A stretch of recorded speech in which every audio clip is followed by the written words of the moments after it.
quería volar. Yo toda mi vida quería volar sin tener mucha fe en italianos ni nada.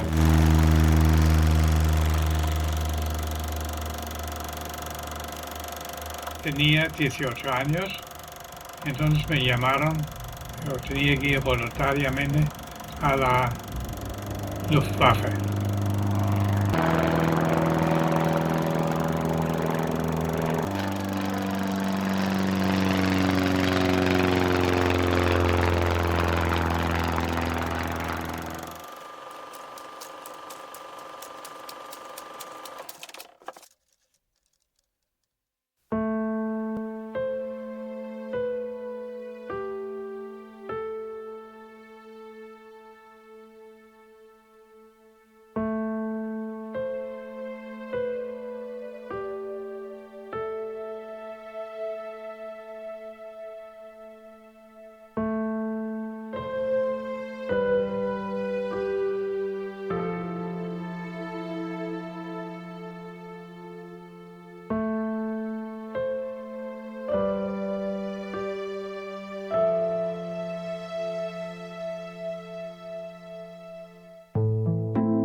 Los jóvenes con 14 años tenemos que entrar en la Hitlerjugend, se llama, la juventud italiana, como aquí la juventud franquista.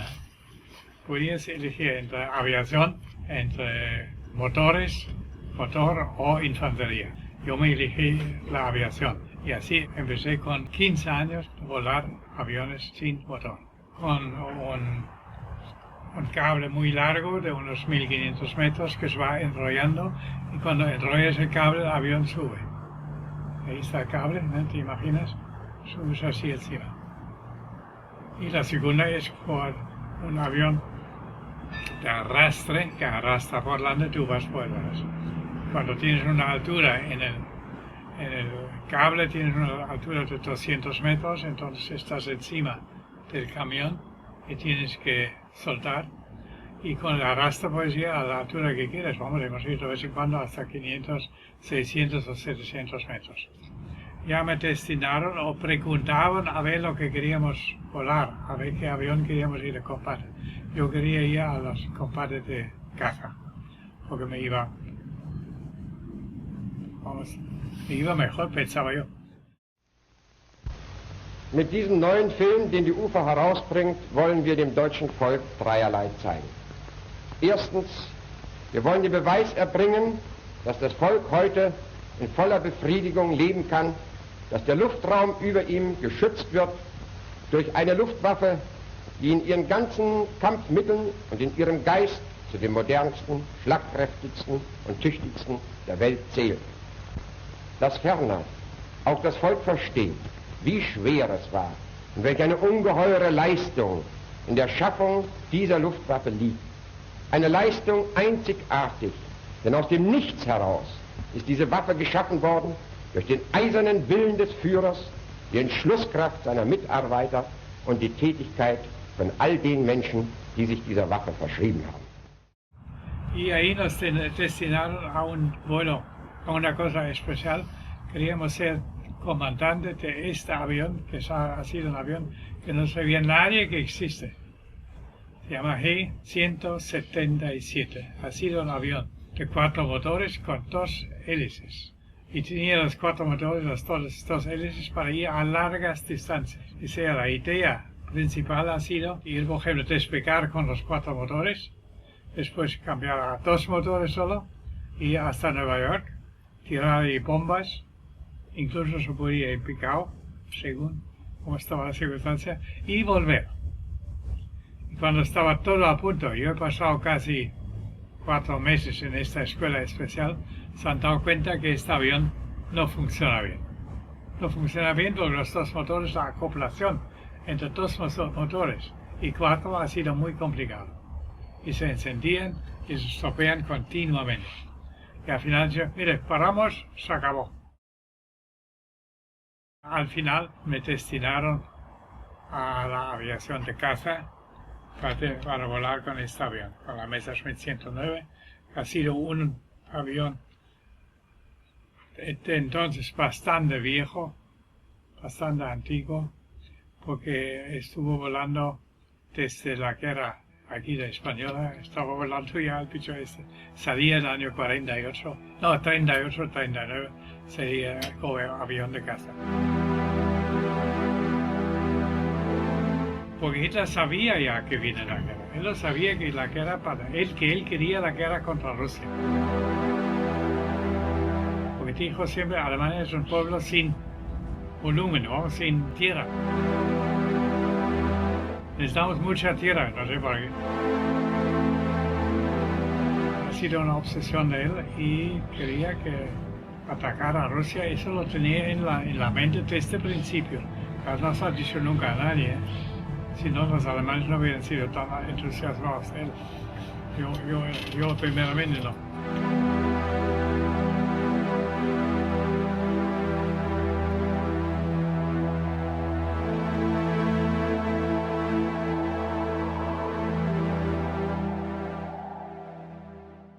A mí me destinaron a un escuadrón que se llama Escuadrón número 177. Iba primeramente a aprender a volar ese avión en combate en casa, ¿no? Vamos, en el mismo escuadrón. Iba, por ejemplo, un piloto atlante y nosotros siempre atrás de él, haciendo cualquier cosa que hizo él. Teníamos que repetir para ser más ágiles que nuestro avión. Hemos escoltado de vez en cuando para sus ataques en Inglaterra, ¿no? Pero había muchas dificultades hacer una escolta para estos aviones. Estos volaban con 250, 260 kilómetros por hora y nosotros volamos a 400. Y entonces teníamos que ir muy lento y es un poco peligroso. Y si vas con un avión demasiado lento, el avión tiene tendencia de caer, ¿no? Se rompe la aerodinámica, se rompe. The shadow of the conquering German armies covered Western Europe. The self-styled master race was riding high. German plan for invasion of England. Phase 1. Knock out the Royal Air Force and its bases. Get control of the air and the sea lanes across the Channel. Follow the Blitz plan that had wiped out Poland, the Low Countries, and France. Destroy communication and transport lines. Above all, get command of the air. Sí, hicimos algunas dimensiones, como te he dicho antes, hasta Inglaterra, ¿no? Pero siempre con esta dificultad que había, primeramente tienes que encontrar el grupo de los aviones de bombardeo, de las 188 o 111, tienes que encontrarlos y sin instrumentos ha sido muy difícil. Tienes que, oiga, nos encontramos, por ejemplo, encima de Calais. A tal y tal hora, a tal y tal hora, a tal y tal altura, 5.000 metros, a las 9:45. Ahí nos vemos. Y si esos venían un poco para atrás, o los otros antes, mal asunto, porque este avión tenía un tiempo de vuelo de, ¿quién lo sabe? ¿Quién se imagina? 1 hora. Justa. Y eso me pasó una vez en Rusia, como anécdota. estuvimos contra los rusos, atrás de la línea rusa, entonces se me entiende la luz roja que indica que te quedan solamente 5 minutos de vuelo, 5 minutos. Estás en la parte de Rusia. Y llevamos siempre una pistola, los oficiales llevamos siempre una pistola en el calcetín, aquí, por si acaso que tenemos que aterrizar atrás de la línea rusa, pegarnos un tiro. Porque ha sido mejor y más sano y más apetecible que entrando como prisionero los que te mataron también, pero lentamente. No sé lo que es un paracaídas.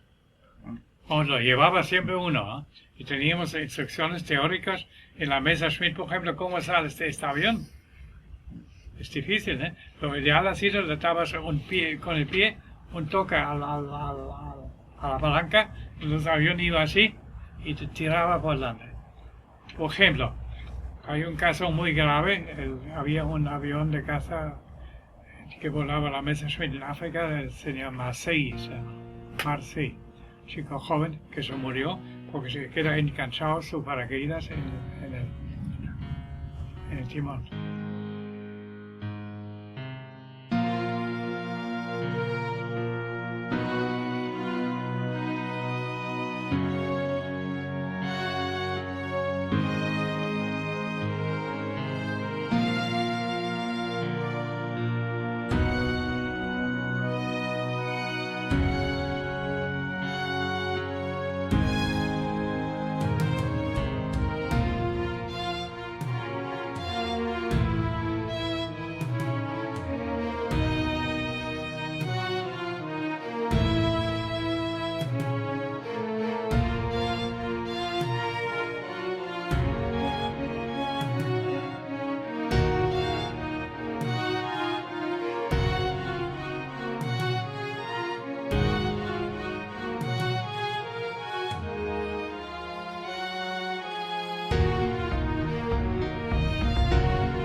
Cuando empezamos a volar contra los americanos, vinieron los americanos, por ejemplo, con 1000 aviones de bombardeos y con 5000 y con 5000 aviones de caza.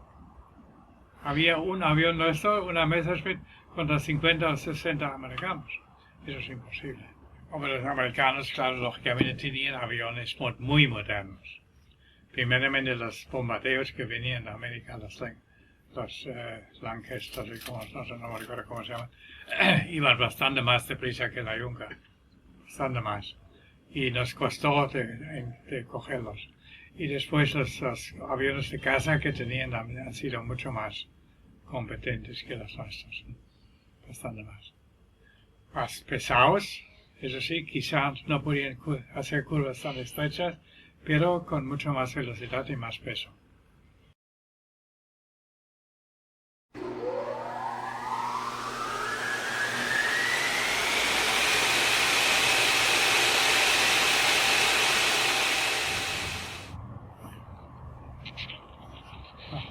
Porque después vino como contestación a los americanos, vino esto, ¿no?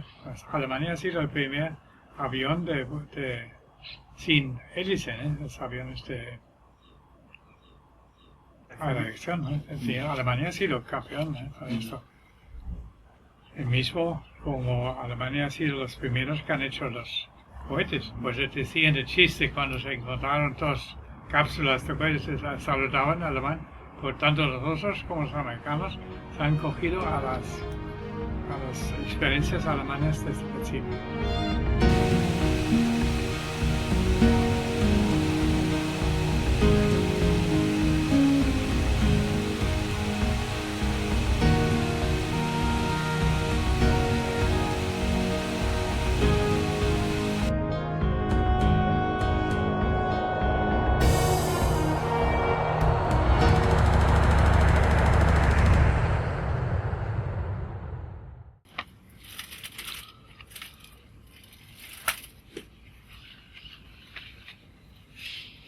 Operation Bodenplatte se llama, Operación Bodenplatte.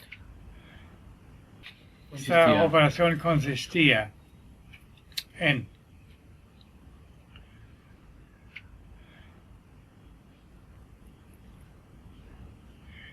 Bodenplatte, se tiene que traducir eso, es una placa del suelo, una plaza en el suelo. Atacar los aeropuertos o los aeródromos de la aviación americana e inglesa que tenían en el norte de Francia.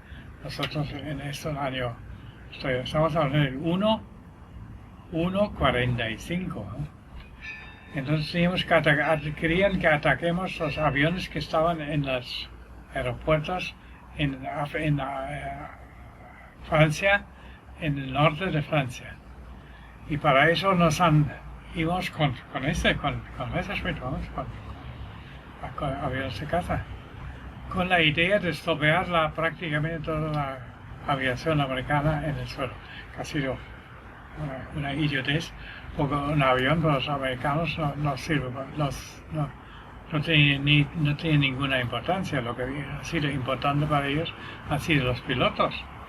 Teníamos que haber estropeado los pilotos, todo para los aviones, pero los aviones tenían que nos repasaron un día después. Y cuando estuvimos encima del aeropuerto teníamos que atacar. Eso ha sido uno de mis primeros incursiones, míos, y había unas pérdidas, yo calculo, íbamos atacando quizá con 1.500 aviones de caza y volvían quizá 300.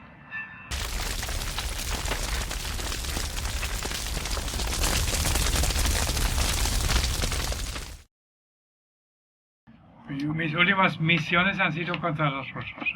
Yo estuve contra los americanos hasta, se puede decir prácticamente, hasta enero del año 45.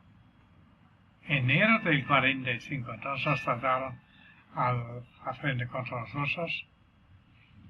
Y contra los rusos aún nos defendíamos con la Messerschmitt bastante bien, porque los Sierk-9, los Sierk-7 de los rusos tampoco han sido aviones muy superdotados, han sido el mismo nivel como nosotros. Además, los rusos no tenían esta super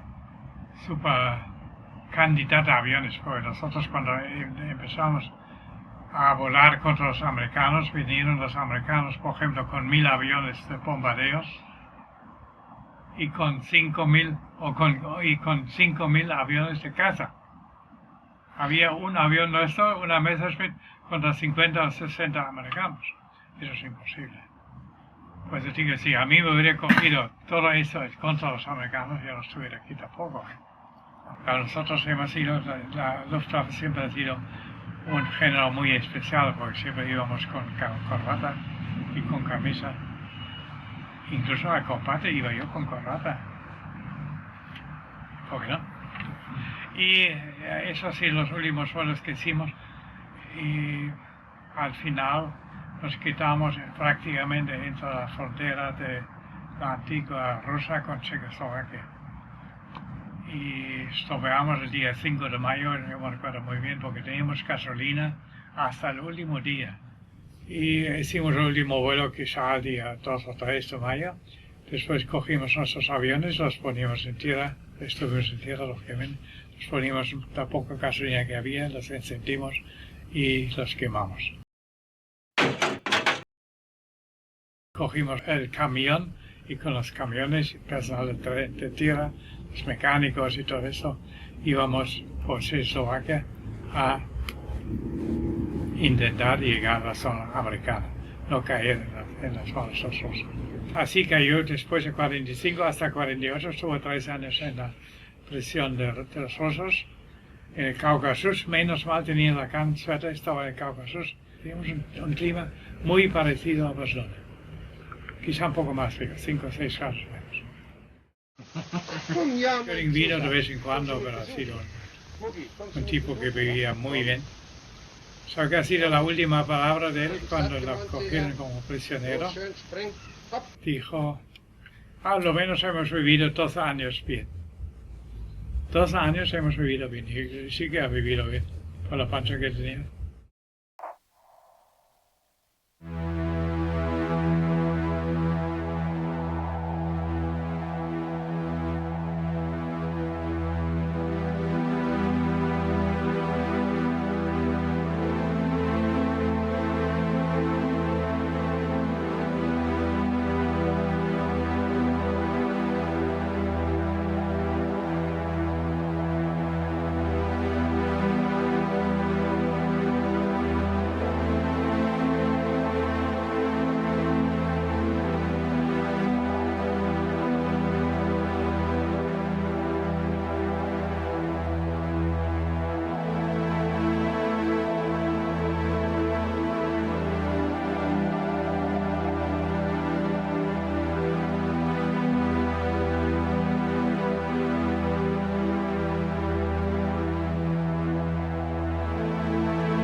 Y volví a Alemania y tenía la suerte que mis padres, lógicamente, vivían aún en Hessen. Yo soy de Frankfurt, vivían cerca del pueblo de Frankfurt, porque hemos sido bombardeados también. Nuestro piso estaba completamente estropeado, quemado totalmente. Y así empecé una vida nueva en el año 48. Y he sido primeramente, quería ser dentista.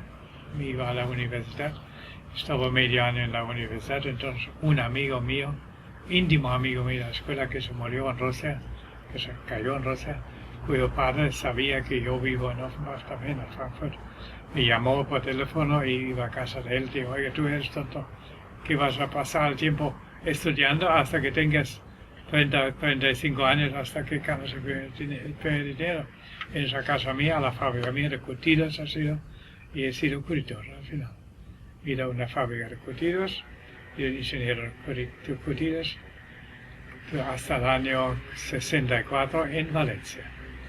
En Valencia hizo otra vez amistad con el Aeroclub de Valencia y me hizo otra vez piloto y empezó otra vez a pilotar. Yo he dicho siempre, y eso ha sido un referente, cuando cerrabas la cabina, cerrabas el ataúd. Salías despegamos con 10, vamos a ver, o volvían normalmente 2. Ha sido, muy bonito no ha sido. En total, Alemania tenía perdido esta guerra desde el principio, desde el primer día lo tenía perdido. Porque si un poco de cabeza y con un poco de idea, el famoso Adolf Hitler tenía que saber que no se puede luchar contra todo el mundo.